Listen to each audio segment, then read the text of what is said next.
Hello student, today we are going to start exercise number 11b. Before going to start this exercise, we know something related to this exercise. यानी कि इस exercise को start करने से पहले हमें students इसके बारे में कुछ जान लेना चाहिए. Here the two parallel lines are given. Okay, यहाँ पैरेलल लाइंस का मतलब होता है कि इनका गैप हर जगह इक्वल होना चाहिए. मीन्स ये इनका जो गैप है वो हर जगह, लाइन छोटा बड़े से कोई मतलब नहीं होता. कोई भी लाइन ग्रेटर एंड स्मॉलर हो सकती है, बट जो है लेकिन वो लाइंस जो है दोनों का गैप इक्वल होगा तो उन लाइंस को हम पैरेलल लाइंस कहेंगे. अब ये दो पैरेलल लाइंस हैं, टू पैरेलल लाइंस हैं, M and L and M जो है पैरेलल लाइंस हैं. ठीक है, तो यहाँ पर हमने एक ड्रॉ करी है इस तरीके से. ये लाइन जो है, इस लाइन को हम बोलेंगे ट्रांसवर्सल लाइन, क्योंकि ये दोनों को ट्रांसवर्सल इसलिए कह रहे हैं क्योंकि इनको दोनों को ये इंटरसेक्ट करती हुई जा रही है, इसलिए ये ट्रांसवर्सल लाइन है. अब इनके जो हमने एंगल्स नोट करेंगे स्टूडेंट्स, एंगल 1 2 3 4. अब इनके अंदर क्या रिलेशन होता है और एंगल 5 6 7 8 इनके बीच में क्या रिलेशन है, इसके बारे में हम सबसे पहले जानते हैं. तो एंगल 1 जो है, जैसे ये आमने सामने के जो एंगल हैं, अपोजिट एंगल हैं, तो इसे बोलते हैं वर्टिकली अपोजिट एंगल. अब vertically opposite angle are always equal. तो एंगल 1 का जो वर्टिकली अपोजिट एंगल है वो एंगल 3 है, यानी angle 3 is equal to angle 1. क्यों वह इक्वल है? ये क्योंकि ये वर्टिकली अपोजिट एंगल है. इसका वर्टिकली अपोजिट एंगल एंगल 1 है और एंगल 2 का वर्टिकली अपोजिट एंगल एंगल 4 है. ठीक है ना, तो एंगल 2 का 4 हो गया. अब सेम स्टूडेंट्स एंगल 7 का वर्टिकली अपोजिट एंगल एंगल 5 और एंगल 6 का वर्टिकली अपोजिट एंगल एंगल 8 होगा. ये दोनों इक्वल होंगे, ये आपस में इक्वल होंगे. ये angle 3 equal to angle 1, angle 2 equal to angle 4. तो इस तरीके से हमने ये पेयर बनाए हैं. Angle 3 equal to angle 1, angle 2 equal to angle 4, angle 7 equal to angle 5, angle 6 equal to angle 8. तो इनके नेम जो दिया हमने सभी एंगल्स का, तो वर्टिकली अपोजिट एंगल्स ये पेयर हैं और इनके इक्वल होते हैं. Now we will discuss about the alternate interior angles. ठीक है ना, अल्टरनेट इंटीरियर एंगल्स के बारे में बात करते हैं. तो जैसे ये दो लाइन है, तो इस लाइन के अंदर हमारे पास टू एंगल्स अंदर की तरफ ये है, टू एंगल्स हैं और ये दोनों एंगल हैं. तो इसके अल्टरनेट और वर्ड है, इंटीरियर होने के कारण ये अंदर के दोनों एंगलों के बारे में बात करेंगे, ये 2 एंड ये 2. तो अल्टरनेट वर्ड लग जाएगा तो एक इधर का और एक इधर का लेना पड़ेगा. ओके, मैंने आपको बताया कि अल्टरनेट है, तो अल्टरनेट एंगल्स जो होगा वो एंगल 1 जो होगा उसका अल्टरनेट इंटीरियर एंगल होगा एंगल 7, यानी एक इधर का और एक इधर का. तो अल्टरनेट वर्ड यूज़ करेंगे, एक इधर का लेंगे तो एक इधर का. इंटीरियर वर्ड इसलिए यूज़ कर रहे हैं क्योंकि ये दो एंगल्स जो हम ले रहे हैं, एक इधर का और एक इधर का, क्योंकि अंदर की तरफ है, लाइन के अंदर की तरफ है. ऐसे ही एंगल 4 का अल्टरनेट इंटीरियर एंगल्स जो होगा वो होगा एंगल 4 का एंगल 6. एंगल 1 का अल्टरनेट एंगल जो होगा वो एंगल 1 का 7 होगा. ऐसे ही ये बाहर का है और इसका अल्टरनेट एंगल 5 होगा. एंगल 3 का अल्टरनेट इंटीरियर एंगल्स जो होगा वो 5 होगा. 2 का अल्टरनेट एक्सटीरियर अल्टरनेट एंगल 3 का 5 होगा और 2 का अल्टरनेट एक्सटीरियर एंगल होगा 8. तो ये अल्टरनेट इंटीरियर एंगल्स होगा एंगल 4 इक्वल टू एंगल 6, क्योंकि इनका अल्टरनेट इंटीरियर एंगल्स होते हैं वो इक्वल होते हैं. ऐसे अल्टरनेट एक्सटीरियर एंगल्स होते हैं वो भी इक्वल होते हैं. तो इनके बीच में हमने बताया कि angle 4 equal to angle 6 because these are alternate interior angles, and angle 1 equal to angle 7. जैसे कि हमने बताया था अल्टरनेट एक्सटीरियर एंगल्स का पेयर हम बात करेंगे, तो 3 का अल्टरनेट एक्सटीरियर एंगल होगा 5, जैसा कि मैं आपको फिगर में दोबारा दिखा दे रहा हूँ. 3 का अल्टरनेट एक्सटीरियर एंगल 5 एंड 2 का अल्टरनेट एक्सटीरियर एंगल 8. तो एक्सटीरियर वर्ड जब यूज़ करेंगे जब हम बाहर की बात करेंगे, इंटीरियर जब बात करेंगे तो अंदर की बात करेंगे. ठीक है, तो हमने आपको बता दिया कि इसमें वर्टिकली अपोजिट एंगल्स के बारे में बताया आपको, अल्टरनेट इंटीरियर एंगल्स और अल्टरनेट एक्सटीरियर एंगल्स के. अब यदि हम इन दोनों एक ही साइड के 2 इंटीरियर एंगल्स ले लेते हैं तो हमें बोलेंगे को इंटीरियर एंगल्स. ऐसे को इंटीरियर एंगल्स का रिलेशन होता है कि उनका सम 180 होता है और को एक्सटीरियर का भी सम 180 होता है. ये को इंटीरियर है एंगल 1 एंड एंगल 6, एंगल 2 जो है एंगल 5 ये को एक्सटीरियर है. और को एक्सटीरियर को वर्ड का मतलब पूरा हमने कंप्लीट नहीं बोले, कॉन्सिक्यूट कॉन्सिक्यूटिव बोल सकते हैं उसे हम, यानी कॉन्सिक्यूटिव जो एंगल्स होते हैं हमें को इंटीरियर एंगल्स भी उन्हें बोल सकते हैं, को एक्सटीरियर एंगल्स भी बोल सकते हैं। Okay student, this is the question number first of this exercise 11B का। If L is parallel to M, यानी कि ये लाइन जो है दोनों एक दूसरे के पैरेलल है, मीन्स गैप इनका हर जगह बराबर, लाइन छोटे बड़े से कोई मतलब नहीं है। And T is a transversal, अब टी लाइन जो है एक ट्रांसवर्सल लाइन है। अब ये दोनों अंदर के एक ही साइड के एंगल लेंगे तो हम इन दोनों को एंगल को इंटीरियर एंगल्स बोल सकते हैं या कॉन्सिक्यूटिव इंटीरियर एंगल्स बोल सकते हैं। तो इनका जो रिलेशन होता है कि को इंटीरियर एंगल्स का जो सम होता है वो ऑलवेज 180 होता है, जैसे कि मैंने इसमें मेंशन किया है। तो ये को इंटीरियर एंगल का हम सम कर रहे हैं, इन दोनों का 180 लिख रहे हैं, तो हम लिखेंगे को इंटीरियर एंगल्स हैं। तो इसके रीज़न लिख सकते हैं यहाँ सम ऑफ को इंटीरियर एंगल इज़ 180 डिग्री, यानी कि को इंटीरियर एंगल्स का जो सम होता है वो ऑलवेज 180 होता है। तो हमारे पास x है और ये 3x है, तो इनको ऐड करेंगे वी विल गेट 4x। अब 4 से हम इसको ट्रांसफ़र करेंगे लेफ्ट हैंड साइड से राइट हैंड साइड में, तो डिवाइड में ले जाएंगे क्योंकि यहाँ मल्टीप्लाई हो रहा है, तो 4 से डिवाइड करेंगे वी विल गेट 45। तो x की जो वैल्यू फाइंड करनी थी स्टूडेंट्स वो 45 डिग्री होगी। Okay students, this is the question number second.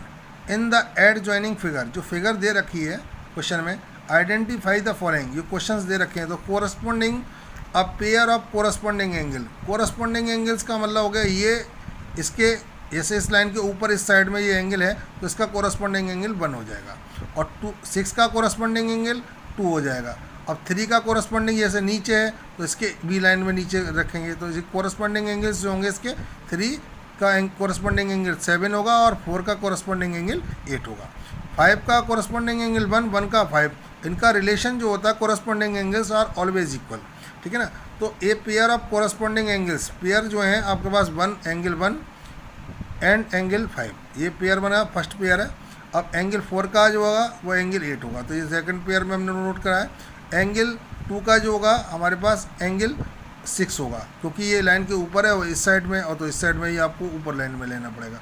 Angle 3 का कोरस्पॉन्डिंग एंगल होगा एंगल 7, तो नीचे है तो ये भी नीचे। Now the B part of this question, angle corresponding to 7। अब 7 का कोरस्पॉन्डिंग एंगल पूछा गया है उसने, तो एंगल 7 का कोरस्पॉन्डिंग एंगल होगा एंगल 3।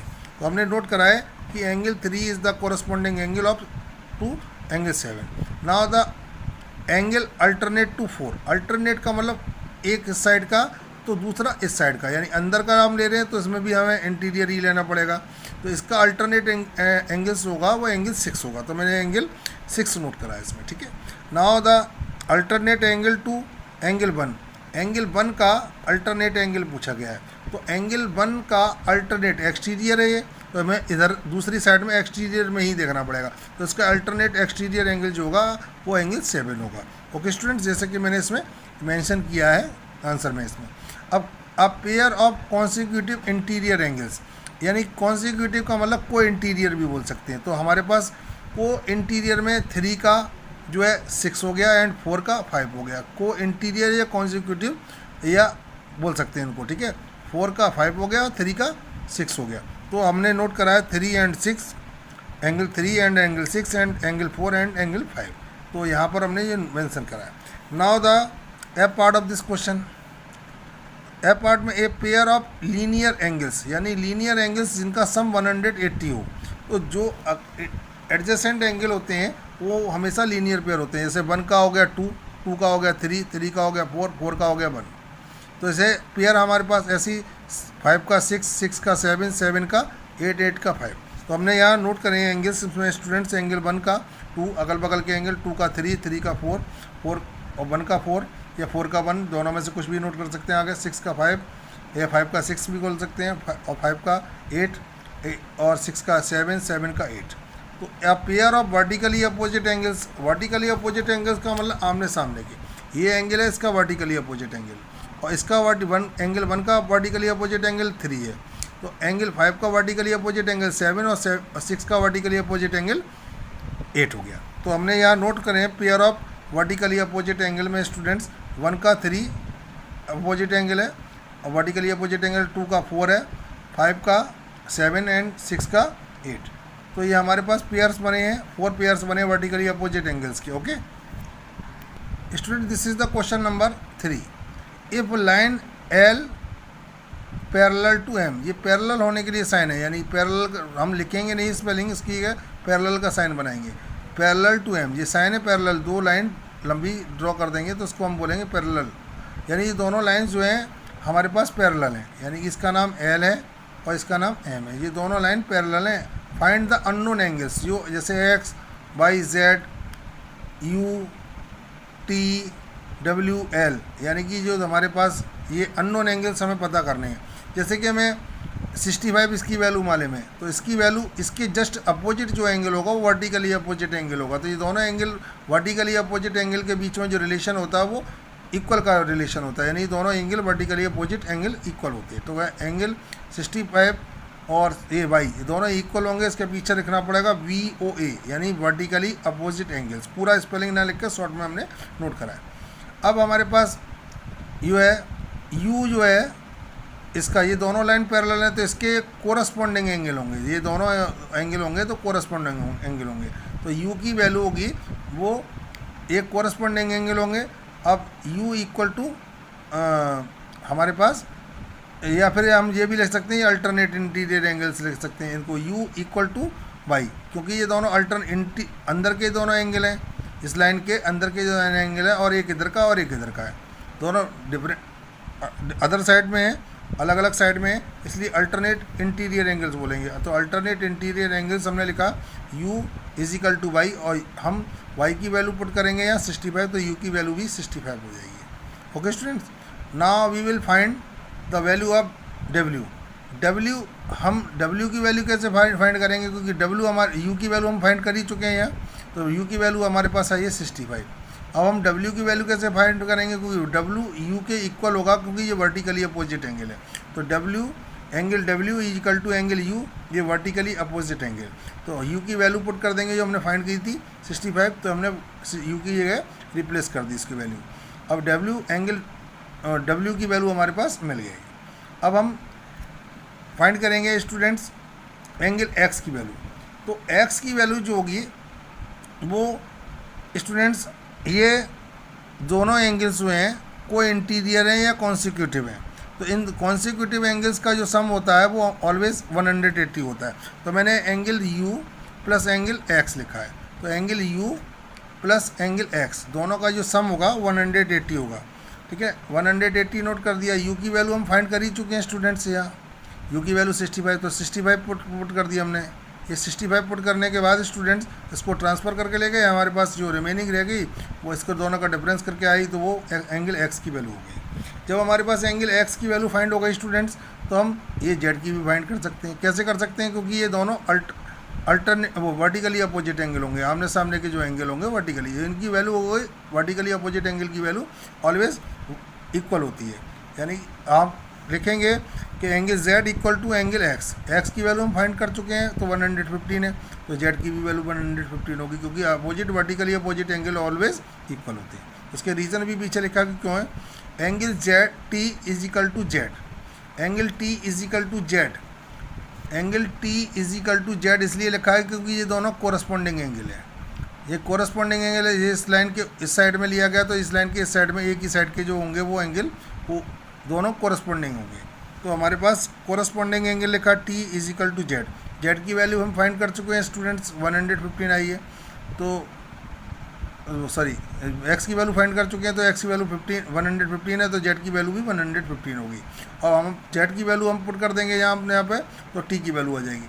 अब t जो है अल्टरनेट वो वर्टिकली अपोजिट एंगल है l के, जैसे t जो है वर्टिकली अपोजिट एंगल है तो l के, तो इनको दोनों को इक्वल लिख के वर्टिकली अपोजिट एंगल इसके सामने नोट करेंगे। तो angle t vertically opposite angle हो गया l, वर्टिकली अपोजिट एंगल हो गया t के, और t जो वर्टिकली अपोजिट एंगल l के, दोनों एक दूसरे के वर्टिकली अपोजिट एंगल। t की वैल्यू हम फाइंड कर चुके हैं 115, तो हमारे पास l की वैल्यू 115 होगी। Okay students, now I am going to explain question number 4। Are the following pair of lines are parallel, justify your answer. यानी पता करना है को क्या जो पैरेलल लाइन्स हैं वो वो ये लाइंस जो दिए वो पैरेलल हैं या नहीं है, उनको जस्टिफाई भी करना है। तो हमारे पास ये two lines are given here, तो एल एंड एम। अब पता करना है हमें ये दोनों लाइन इक्वल हैं कि नहीं है। तो सबसे पहले ये angle this is given 75 and this is also 125, यानी ये एंगल दोनों दिए गए हैं। तो हम जब तक ये एंगल फाइंड नहीं करेंगे स्टूडेंट्स, तो हम दोनों कंपैरिजन नहीं कर पाएंगे अल्टरनेट इंटीरियर एंगल्स का। यदि ये दोनों एंगल्स इक्वल आ जाते हैं, एंगल 1 की एक ही वैल्यू और 125 दोनों इक्वल आ जाती है, तो हम कहेंगे कि दीज लाइंस आर इक्वल। तो here first of all we will find the value of A. तो यहाँ हमारे पास ये दोनों ये एंगल हैं, टू एंगल्स हैं, ये एडजेसेंट एंगल है एक स्ट्रेट लाइन पे, तो इनका सम 180 होगा। तो 75 and angle A is equal to 180, ठीक है ना। अब हम ए की वैल्यू फाइंड करेंगे, इसको ट्रांसफ़र करेंगे 105 आई, तो ए की जो वैल्यू आई स्टूडेंट्स यहाँ वो 105 है और ये यहाँ पर 125 है। तो ए की जो वैल्यू है वो 125 के इक्वल आने चाहिए, तो 125 के इक्वल नहीं आई है, 105 आई है, इसलिए तो रीज़न लिखेंगे तो नो, यहाँ लिखना हमें कि ये दोनों लाइन पैरेलल नहीं है। रीज़न हमें alternate interior angles are not equal, यानी कि ये अल्टरनेट इंटीरियर एंगल्स हैं, तो दोनों इक्वल नहीं है। यहाँ इसकी वैल्यू हमारे पास 105 आई है और इसकी 125 है। So these lines are not parallel, so line M and N L are not parallel lines, ठीक है। अब बी वाले पार्ट में भी सेम स्टूडेंट्स आपको पता करना है। First of all we will find this angle, क्योंकि हम इसको वैल्यू को फाइंड नहीं करेंगे तब तक हम अल्टरनेट इंटीरियर एंगल को हम कंपैरिजन नहीं कर सकते। तो हम इस दोनों एडजेसेंट एंगल है, एक स्ट्रेट लाइन है और इस पर ये दोनों एडजेसेंट एंगल अगल बगल के हैं, तो इसमें कॉमन लाइन है, इसलिए एडजेसेंट एंगल का जो सम होगा स्ट्रेट लाइन पर उनका सम जो होगा 180 होगा। तो 180 डिग्री हो गया, इन दोनों का सम हमने नोट करा, उसको ट्रांसफ़र करके ले गए तो 100 बी की जो वैल्यू फाइंड करी स्टूडेंट्स वो 100 आई है। ये बी की वैल्यू जो है वो 100 है और ये 80 है, तो यानी अल्टरनेट इंटीरियर एंगल्स इसकी वैल्यू दोनों इक्वल नहीं है, तो यानी बी नॉट इक्वल टू 80, जबकि बी जो है बी की वैल्यू 80 के इक्वल आती है, तभी हम ये लाइंस जो होती वो पैरेलल होती हैं, यानी कि एल और एम जो लाइन होती हैं वो पैरेलल होती हैं। तो रीज़न लिखेंगे नो, और वो यहाँ आंसर में लिखेंगे नो, रीज़न है alternate interior angles are not equal. तो लाइंस एम और एल जो है आर नॉट पैरेलल लाइंस, ये दोनों लाइन एक दूसरे के पैरेलल नहीं है। इसलिए students this is the C part of this question.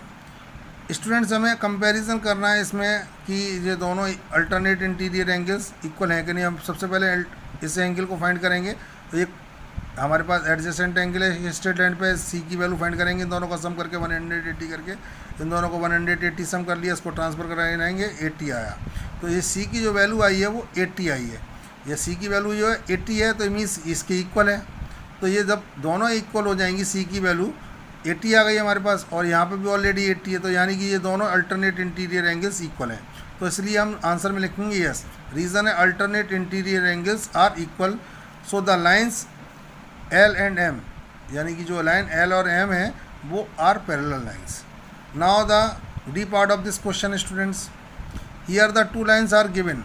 अब हमारे पास ये अंदर के एक ही साइड के टू एंगल्स दिए हैं, तो कॉन्सिक्यूटिव एंगल्स हैं या को इंटीरियर बोलते हैं, तो इनका सम 180 होना चाहिए, यानी 45 एंड 130, ये को इंटीरियर एंगल्स का सम जो है ऑलवेज इक्वल वो 180 होना चाहिए। तो 45 प्लस 130 और जिसका सम जो आया वो 175 आया, जो कि इक्वल होना चाहिए 180 के, यानी 180 नहीं आया तो नॉट इक्वल कर दिया हमने, तो आंसर होगा इसका नो।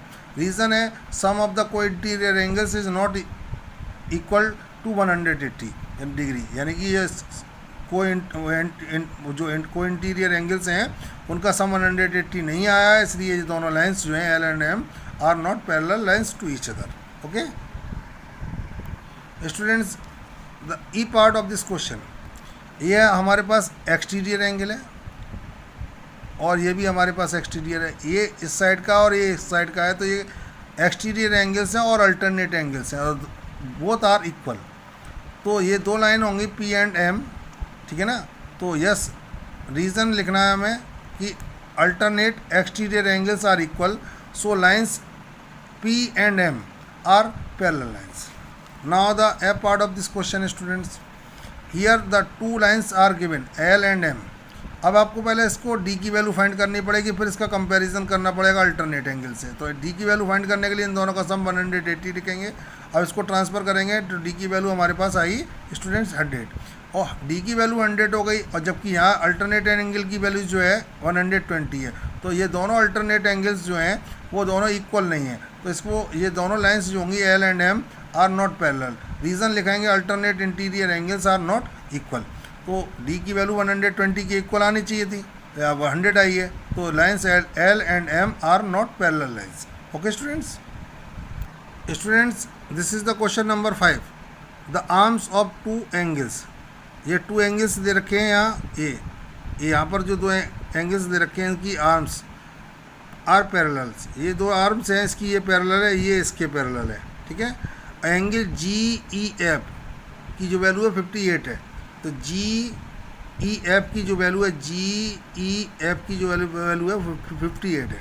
अब स्टूडेंट्स हमें देन फाइंड, अब आपको एंगल ए बी सी की वैल्यू फाइंड करनी है, इस एंगल की वैल्यू फाइंड करनी है। तो फर्स्ट ऑफ ऑल सबसे पहले हम इसकी वैल्यू फाइंड करेंगे स्टूडेंट। अब हमारे पास ये दोनों लाइन्स पैरेलल हैं, तो ये दोनों एंगल होंगे एक ही साइड के, और ये और ऊपर इस लाइन के भी ऊपर लाइन एंगल है ये, और इसके भी ऊपर एंगल है, तो ये दोनों एंगल जो होंगे वो कोरस्पॉन्डिंग एंगल होंगे। तो ये दोनों एंगल लिखेंगे जी ई एफ, एंगल होगा डी जी सी के इक्वल होगा, क्योंकि ये कोरस्पॉन्डिंग एंगल्स का पेयर है, और corresponding angles are always equal. तो जी ई एफ की वैल्यू हम पुट कर देंगे 58, तो डी जी सी की वैल्यू हमारे पास फाइंड हो जाएगी। अब स्टूडेंट जब जी इसकी वैल्यू फाइंड हो जाएगी तो ये दोनों लाइन पैरेलल हैं, यानी ए भी पैरेलल है डी ई के, ठीक है ना। तो ये दोनों कोरस्पॉन्डिंग एंगल हो जाएंगे, और कोरस्पॉन्डिंग एंगल की जो वैल्यू होती है वो ऑलवेज इक्वल होती है। तो angle A B C corresponding हो गया डी जी सी के। तो हमने इन्होंने नोट कराया कि A B C angle D G C के इक्वल होगा कोरस्पॉन्डिंग एंगल। तो ए बी सी की जो वैल्यू होगी स्टूडेंट्स वो 58 डिग्री होगी, ठीक है, क्योंकि डी जी सी की वैल्यू हमने फाइंड करी, इसको दोनों को इक्वल करा क्योंकि दोनों एक दूसरे के कोरस्पॉन्डिंग है। Okay students, this is the B part of question number 5। तो डी जी सी की वैल्यू पूछा था, तो हमें डी जी सी की वैल्यू हमने फाइंड कर ही ली थी ऑलरेडी। डी जी सी की वैल्यू हमने 58 फाइंड सबसे पहले ये फाइंड की थी, तो डी जी सी की वैल्यू 58 हम ऑलरेडी फाइंड कर चुके हैं। अब ई जी सी की वैल्यू, ई जी सी की वैल्यू हमें फाइंड करनी है। तो स्टूडेंट ई जी सी की, अब ये को इंटीरियर एंगल है, अब को इंटीरियर एंगल्स का जो सम होगा वो 180 होगा। वो ई जी सी और जी ई एफ दोनों का सम 180 होगा। जी ई एफ की वैल्यू हम 58 फाइंड कर ही चुके हैं स्टूडेंट, तो जी ई जी सी की वैल्यू फाइंड करनी है तो उसको ट्रांसफ़र करेंगे 122 ई जी सी की वैल्यू आ जाएगी। Okay student, now I am going to explain question number 6। In the given figure line N is a transversal to line L and M, यानी कि जो लाइन एन है वो इन दोनों लाइनों को ट्रांसवर्स कर रही है, मीन्स जो है काट रही है, ठीक है ना, दोनों को ये पास करती हुई जा रही है, ठीक है। तो ये जो एंगल्स हैं, आइडेंटिफाई द फॉलोइंग एंगल्स, तो ये दोनों एंगल्स जो होंगे अपोजिट एंगल होंगे। अब वर्टिकली अपोजिट एंगल बी का वर्टिकली अपोजिट एंगल डी, और ए का वर्टिकली अपोजिट एंगल सी, और ई का vertically opposite angle G, and angle F का वर्टिकली अपोजिट एंगल एच। तो हम अब क्वेश्चन के अकॉर्डिंग इसका आंसर देंगे angle alternate to angle H. तो एच का अल्टरनेट एंगल, यानी एच इस साइड का है तो दूसरी साइड का अल्टरनेट वर्ड आ जाएगा, तो हम अपोजिट साइड में देखेंगे, और लेकिन अंदर का ए है तो अंदर का ही हम देखेंगे, तो इसका अल्टरनेट एंगल जो होगा वह एंगल बी होगा। अब एंगल अल्टरनेट टू एफ, तो एफ का जो होगा वो हम एक्सटीरियर एंगल में देख रहे हैं, तो इसका एक्सटीरियर अल्टरनेट हम देखेंगे तो डी होगा इसका, ठीक है ना एंगल। अब हमारे पास angle corresponding to angle D, यानी कि कोरस्पॉन्डिंग डी के कोरस्पॉन्डिंग एंगल जो होगा वो जैसे इस साइड का इधर का ले रहे हैं तो इधर साइड का हमें ये एंगल लेना पड़ेगा। वो कोरस्पॉन्डिंग में एक ही साइड के एंगल होते हैं, लेकिन एक ही साइड के लेने के बाद हम जैसे लेफ्ट हैंड साइड में इधर देख रहे हैं तो लेफ्ट हैंड साइड में हमें ये भी देखना होगा। तो इसका जो आंसर होगा वो एंगल एच होगा। Now angle interior to angle A, angle A का जो है इंटीरियर एंगल्स जो होगा वो angle B, sorry linear interior कह रहा था मैं, लीनियर एंगल जो होंगे वो जो ए के साथ 180 डिग्री का एंगल बनाएंगे, तो एंगल ए के साथ जो लीनियर पेयर बनाएगा वो angle B and angle D बनाएगा। तो मैंने नोट कराया मैं angle B and angle D. Now the adjacent angle to angle G, यानी एडजेसेंट का मतलब जो उससे बिल्कुल मिले हुए उनके कॉमन आर्म है।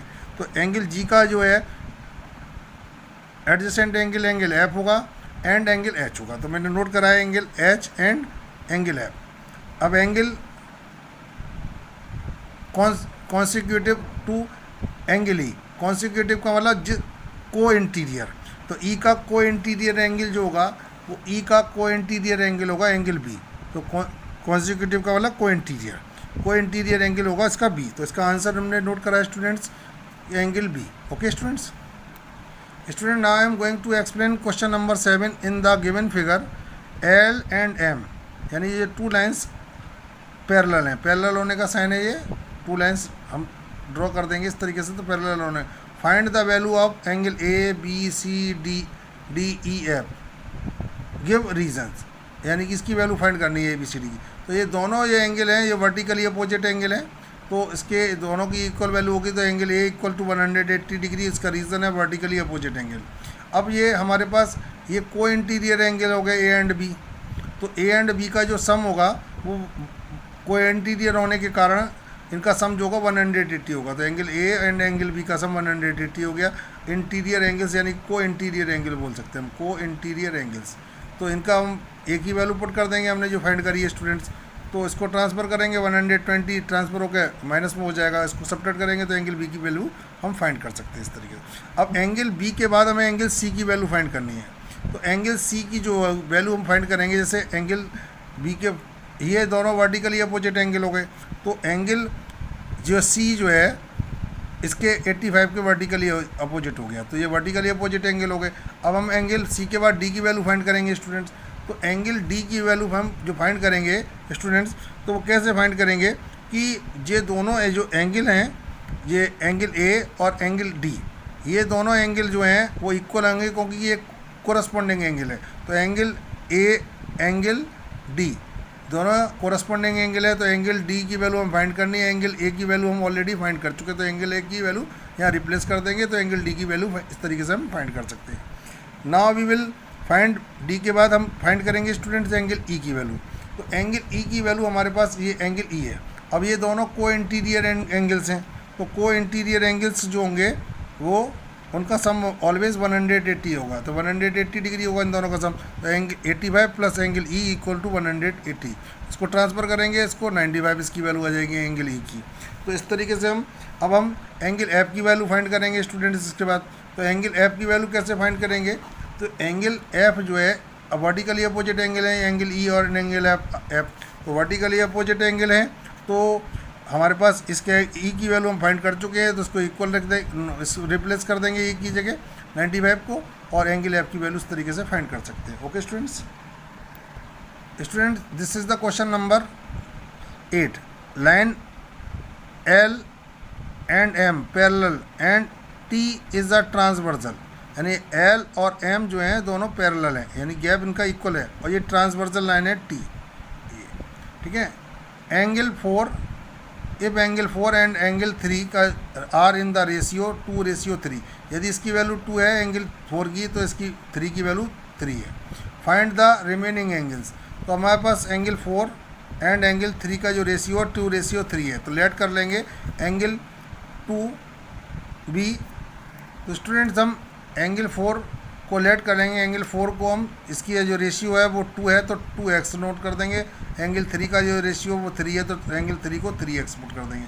अब ये हमारे पास एंगल 4 एंड एंगल 3 ये एक हमारे पास एडजेसेंट एंगल है, यानी लीनियर पेयर बना रहे हैं, तो इनका सम 180 होगा।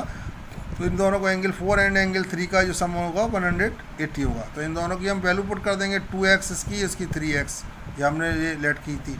अब इन दोनों को ऐड करेंगे 5 आएगा, 5 से इनसे कैंसिल करेंगे, तो x की वैल्यू इस तरीके से 36 फाइंड कर लेंगे स्टूडेंट्स। अब हमारे पास स्टूडेंट्स एंगल x की वैल्यू हम जब फाइंड कर लेंगे, तो एंगल 4 की अब वैल्यू फाइंड करनी है, तो जो कि हमारे पास 2x सपोज करी थी, अब 2 × x की वैल्यू रिप्लेस कर देंगे यहाँ इससे, तो एंगल x की जो वैल्यू हमने पुट कर दी यहाँ, तो हमारे पास एंगल 4 की जो वैल्यू होगी वो 72 होगी। अब एंगल 3 की वैल्यू 3x हमने लेट करी थी यहाँ, तो x की जगह x की वैल्यू पुट कर देंगे 36, तो 36 से मल्टीप्लाई करेंगे 36 का, तो 108 आएगा इसका।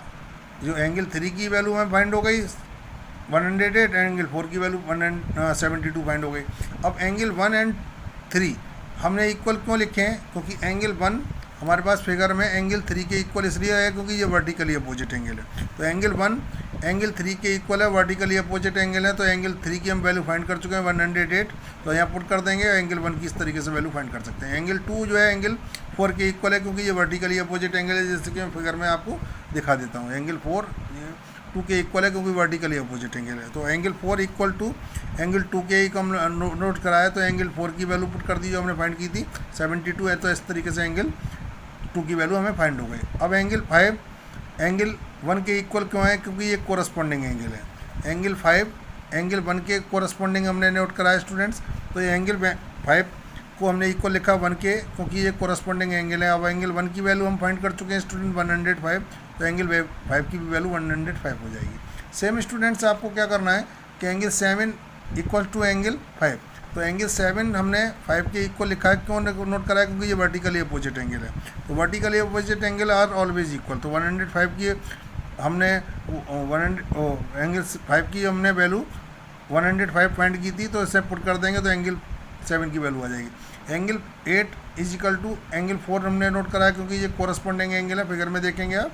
तो एंगल 8 की वैल्यू हम 8 की जगह 8 पुट कर देंगे, और एंगल 4 की वैल्यू हमने ये 72 फाइंड की थी स्टार्टिंग में यहाँ, तो ये पुट कर देंगे। Angle 6 is equal to angle 8 के इक्वल लिखा है क्योंकि ये वर्टिकली अपोजिट एंगल है। एंगल 8 की वैल्यू हम ऑलरेडी फाइंड कर चुके हैं, ठीक है ना। एंगल 8 की वैल्यू हमने 72 फाइंड करी है, तो एंगल 6 की भी वैल्यू 72 डिग्री होगी। Okay students, this is the question number 9। M and N parallel to each other, यानी ये दोनों लाइन हैं जो एक दूसरे के पैरेलल हैं। And P and Q are transversals. If angle 1 equals to 123 degree find the angle 2, angle 3 and also if angle 4 is equal to 85 and find angle 5 and angle 7। आपके पास एंगल 1 की वैल्यू दे रखी है 123, तो आपको 2 एंड 3 की value find करनी है, और एंगल 4 की वैल्यू 85, तो एंगल 5 एंड एंगल 7 की वैल्यू फाइंड करनी है। तो स्टूडेंट्स यहाँ हमारे पास ये अल्टरनेट इंटीरियर एंगल्स हैं। एंगल 2 एंगल 1 के इक्वल है क्योंकि अल्टरनेट इंटीरियर एंगल्स हैं, और एंगल 1 की वैल्यू हमारे पास ऑलरेडी गिवन है, तो हम इसकी जगह एंगल 1 की वैल्यू पुट कर देंगे, तो एंगल 2 की वैल्यू फाइंड हो जाएगी। ओके स्टूडेंट्स, नाउ ये एडजेसेंट एंगल हैं स्टूडेंट्स, तो या लीनियर पेयर बनाएंगे, तो लीनियर पेयर बनाने का मतलब इन दोनों का सम जो होगा 180 होगा, तो एंगल 2 की वैल्यू हम फाइंड कर चुके हैं, तो उसकी जगह पुट करेंगे और इसको हम ट्रांसफ़र करके ले जाएंगे, तो इस तरीके से हम एंगल 3 की वैल्यू 57 फाइंड करेंगे। ठीक है, now the angle 4 is equal to 85 degree, this is given. अब एंगल 4 एंड एंगल 7 जो होगा वो 180 होगा, क्योंकि ये लीनियर पेयर बना रहे हैं, वो एंगल 4 एंड 7 लीनियर पेयर बना रहे हैं, एडजेसेंट एंगल है। अब एंगल 4 की हम वैल्यू पुट करेंगे इस तरह, उसको ट्रांसफ़र करेंगे, तो हमारे पास डिफरेंस इसका जो आएगा स्टूडेंट्स 95 होगा। एंगल 7 की वैल्यू जो होगी वो 95 डिग्री होगी। अब एंगल 5 स्टूडेंट्स एंगल 7 के इक्वल होगा, क्योंकि अल्टरनेट इंटीरियर एंगल्स हैं। ये एंगल जो 5 है वो 7 के इक्वल होगा, ठीक है ना। तो सॉरी, अल्टरनेट एक्सटीरियर एंगल्स हैं, दोनों अल्टरनेट एक्सटीरियर एंगल्स हैं, तो इनकी दोनों की वैल्यू इक्वल होगी।